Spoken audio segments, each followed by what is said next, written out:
Let's look slightly beyond Kenya to the region around Kenya, and perhaps the reason people are worried about the protests in Kenya is because the picture of democracy in East Africa doesn't look particularly good. We have recent elections in Tanzania, your neighbour.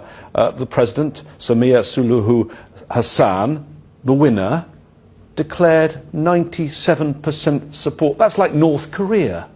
Is there still democracy in Tanzania? It's not for me to judge Tanzania.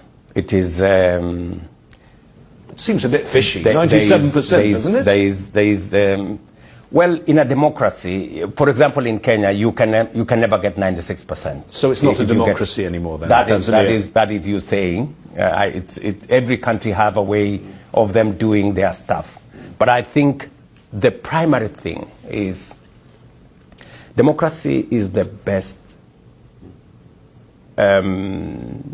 governance system. It's not tidy always. It is not always easy, you know, because there are all manner of moving parts. But I think we must work together to ensure that we protect democracy.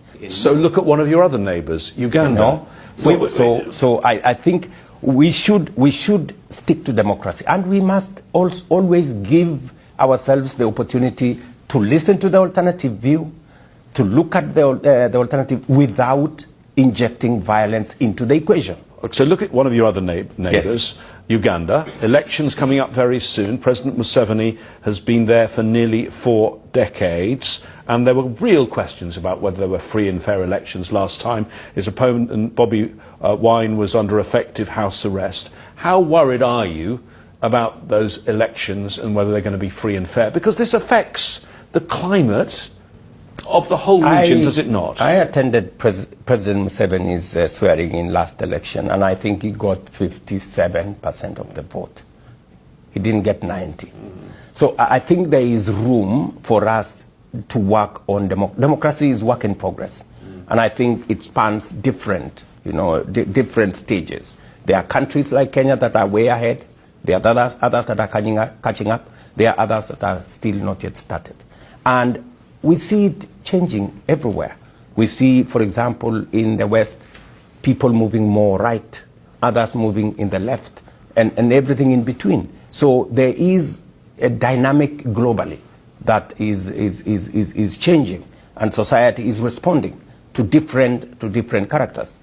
Who expected, for example, that we would have the kind of situation we had in the U.S. In the previous election? Nobody expected that Congress would be attacked, that Capitol Hill would be attacked. That looked like far-fetched. Today, that's the world we live in. I mean, there is all manner of issues coming up. And we need to, as leaders, we need to balance, we need to look at it and see how we can...